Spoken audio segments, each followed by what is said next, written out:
where later on in the 1960s in Uganda, where you were living, Yes. if I recall correctly, they were in a state of turmoil, and the army was going around and being not very kind to people.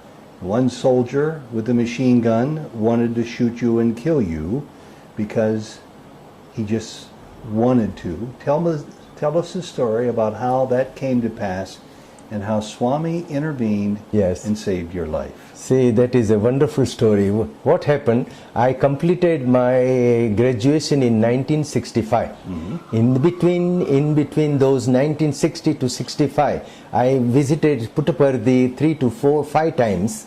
And I have seen Swami in festival days like Dashera. Yes. And those days Swami used to materialize vibhuti, hips and hips of it. From the big pot. Yes. Turn, and Kasturi used to hold the And pot, he'd put his and hand up Swami there. was waving his hand inside. And you would see that. I have seen it live here, and I have seen those days. Sai Gita was a baby Sai Gita, Little baby elephant. Yes, and it was having a beautiful one ring, bell in the neck. And she was made to run round Mandir 108 times. Oh, we my used to goodness. count in the morning. He would count the times like how the many elephant times would Sound go around the mandir. How many times he is running after this mandir, and it was 108 times he was made to run. That was our Nagar Sankirtan those days. Wow. Now I can tell you, after finishing my graduation in 1965, I came to Swami. And I was waiting outside for his darshan and his permission to go. Then he walked and he came, he said, Kishan, you going? I said, yes, Swami, I'm going home. Parents are waiting for me. So he started waving his hand. So I thought I'm getting some vibhuti. But instead he gave me a visiting card. He produced a small visiting card and he gave me visiting card, instructed me to keep always in the purse, Okay. not in the shrine room. And that was the instruction he gave me. All right. So I reached Kampala and I started my job in the Mulago Hospital, Kampala, In Uganda. Uganda. That was the big hospital. 65, 66. 66. Okay. And got married in 67. All right. And then I settled with my wife 80 kilometers away from the capital city, Kampala, for my practice. Okay. Now what happened? Small village, small town? Small village. It was a very good community there, and we were about 7 to 8 doctors in the city. Okay. Small village. So what happened? Swami came in physical form in 1968. That was month of June, July. He came in July, June, July. When he came to Uganda, Uganda, Kampala. his only trip out of India. That correct? was the only trip he has been out of India. And he was there, and that's a legendary trip that he made. Yes, Partly because it's the only time he ever left all of India. correct. Do you know why he went to Uganda then? To give blessings to the devotees were eagerly waiting, because my brother opened the Sathya Sai Center in Kampala in 1956. But there were devotees all over the world who would have loved to have him But come these and give devotees were so much insisting Swami. In fact, Dr. Patel, who brought Swami, he arranged and booked 9 times tickets for Swami and the company of the Swami. And finally he came. Finally Swami agreed, So and this he was brought. a big, big moment for you and It for was all the so people. wonderful that my parents and all my uncles, they were all Swami's Sevadal. They were busy in Kampala, and Swami was so happy. But I was unable to come and see on weekdays. You see, Swami said, duty is God, work is worship. So you were working as So a I doctor. was working in there, my small town, 80 kilometers away. But Saturday, Sunday was my off. So I came to Kampala to see Swami. And luckily, the day when we came, the announcement came from the Sevadal that all the doctors and their family, please come inside, Swami wants you. So I was there waiting for Swami's darshan. And I told my wife, come on, let us go, all doctors are going. We are all supposed to go inside. So we went inside, we had our darshan, Parshan, Swami's Pad Namaskar. Swami asked us, how are you? I said, I'm quite well. I got my wife, Swami, on the ladies' side. And then Swami said, Very happy. But then he started solving the problems of the doctors. In the meantime, he told us, go home. Tomorrow I'm coming to your home personally. Wow. So being Sunday, we thought beautiful. Saturday, Sunday. I was there till Sunday. So did he come the next day to your home? Next day he is planned, he came with Dr. Patel to our house, and we were all family members together and having a wonderful time with Swami. We offered him grapes as a token of our love, and we did the arti and bhajans, and they were so happy. Then Swami said, life is like grapes now, but the future is no good. And what did he mean by that? That means they said, once these grapes becomes rotten, you throw away. So the future. So he was talking about your life in Uganda. Yes, he said, future is no good in Uganda. So we told Swami, we are born, brought up here. Father has got business and they are all settled well. So many years. So he said, up till now the life was good. But future is no good. He wants you to leave. So he told me, then I asked him personally, Swami, what shall we do? He says, wind up, sell the things and move. I said, Swami, we are holding British passport. He said, move to London. All. And did you do And he that? said, don't go on your own, go with the family. I said, okay, Swami. So he wanted me to go with my sister, my brother-in-law, my brothers, and all of us family. And this was a period of increasing political turmoil. So this was, at that time there was not much problem. 1968 was quite good.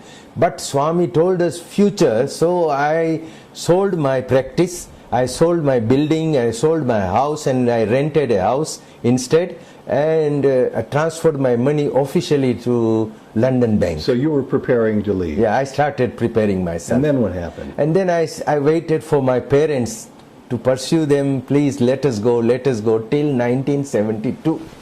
So they wouldn't go.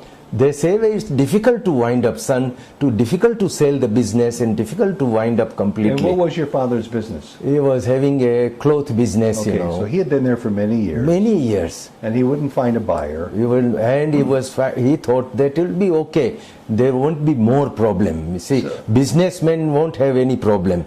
Those who are working could have problems. This is what he thought. Yeah. So then what happened one day, while I was in the small town there, I was visiting my friend, and one army man came. He says, I want to check your car. I said, okay, sir, check it. This is a soldier? The soldier. Okay. So he came and checked my car, and he couldn't find any weapons except stethoscope and my medicine box. Then he said, sir, come on, drive. So I thought he wanted my service somewhere. So people used to take me for my service. A small town, everybody knew me there, and even the head of the army was also, he knew me very well. So I thought probably he's taking me, some family members must be sick. Instead, he took me in the bush and he said, come on, prepare. He brought the machine gun. He wanted to shoot me. And why? Because of the skin. He said, you people were ruling us. I said, but look, I'm a doctor. We are not the rulers. Britishers were the rulers here. We are all the simple people. I am a doctor. I just stayed here, born, brought up here. That's all. And why didn't he understand that? There was no, he was very stubborn. And he said, come on, what is your last wish? He asked me. And he had a rifle? He had a big rifle, machine gun, loaded. And he said, what is your last wish? I said, well, I want to see my children before dying. Let me go home. Then he says, no, you can smoke. I said, well, sir, I don't smoke. Then he said, you can pray. So he reminded me of praying, in fact. I was literally crying. I thought I'll be dead. And you believed he was going to shoot you? Oh, yes, because machine gun was loaded. And one of the taxi, African taxi men, whom he passed from there and he stopped his car. And he showed me. He came to ask me, he says, and he asked those fellow army men, why you are harassing the doctor? Then he said, you go over there, I'll shoot you. So he silently disappeared. But he was a very good man. He went to the head of the army and informed him that the doctor is in trouble. So the head of the army was looking for me. In the meantime, what happened? I started praying with my own Swami's visiting card. That card he gave you a long time ago. Long time, 65 he gave me. You carried it in your wallet. In my wallet. And So you I pulled it out and you started to pray as he was preparing to shoot you. Yes. And I said, Sai Baba, I was crying literally. What prayer can I do? Just crying in front of the photograph. Then he came forward. He says, who is your God? I said, Sai Baba. And he took the visiting card in his hand. And he read, Bhagwan Sri Sathya Sai Baba, Pendakoda Taluka, Anandpur district, Andhra Pradesh. Go. He said, go. You go. I said, brother, I was shivering, When he gave me my card, I put it in my pocket. I had some money at all in my pocket. I gave him. I said, sir, take this money. Why unnecessary killing me? And in the meantime, the head of the army came in search of me. This man disappeared in his van, jeep. So I was saved. And I said, Sai Baba saved my life. Then I left the town same day. I left my village town that same day. I went to Kampala. I told my parents, would you like to come? I'm leaving this country now. And you were serious? Yes, I was much serious because I told my parents, I've got enough money there in London. We can support you all. What else we want? Bread and butter. What else? Come on. So all of us left, the family members. And it was October. Wow. I do remember it was a month of October. We left quietly from the Entebbe, and we reached London. And we were given the really tremendous welcome by the British people there. Because we left only with our children, our suitcase, that's all. Not a single penny was allowed from the government. They said you were not able to take anything. Some clothes. Keep your clothes and your children, that's all. Go. So then, a long time later, you saw Sai Baba. Yes. And pick up the story from there. Oh yeah, what happened then? It took me 10 years to settle the family in London. All of us were very happy then, and I settled in Midlands, Leicester. Leicester is a beautiful town there in Midlands. So after 10 years, in 1978-79, I started coming to Swami again. But in those days, I used to wait outside, wait for my token numbers. If I get number 1, 2, 3 token, like that system was there already. And Swami was mobile and running, but we were fortunate that Swami met us. We had interviews, and I was so lucky that I started every year coming, but had no personal talk. He wouldn't talk to you? No, not a personal talk, the group interviews. Okay.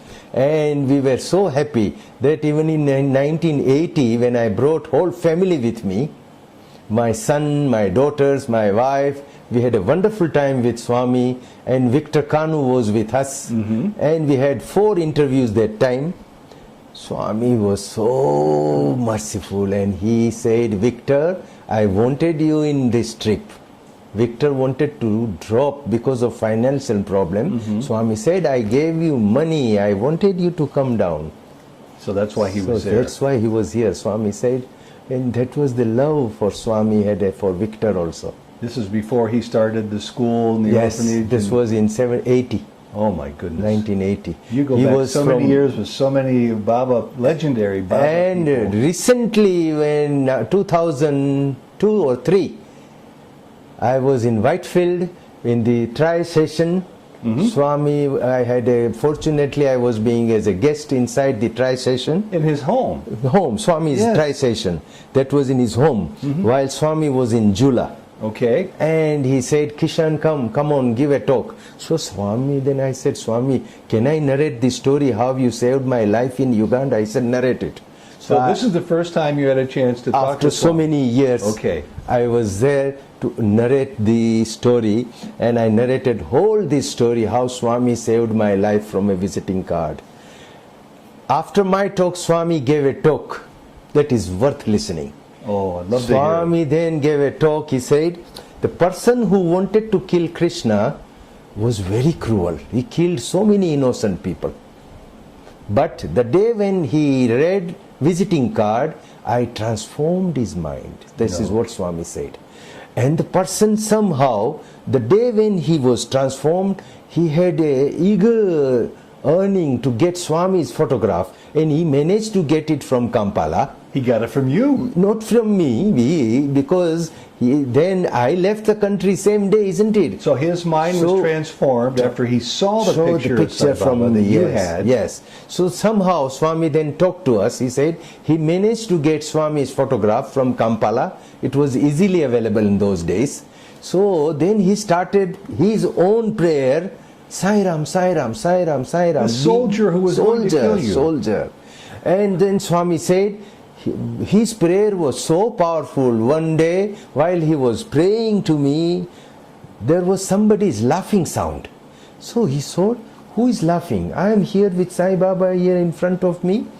Swami said, I came out of the photograph and stood in front of him. He came out of the photograph.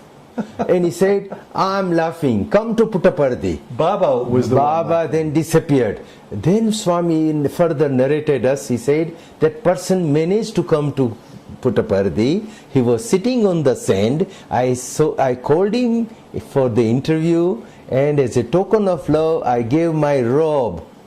Oh my goodness. What a story, what a story. So Swami told us, he changed the person from Vali to Valmiki.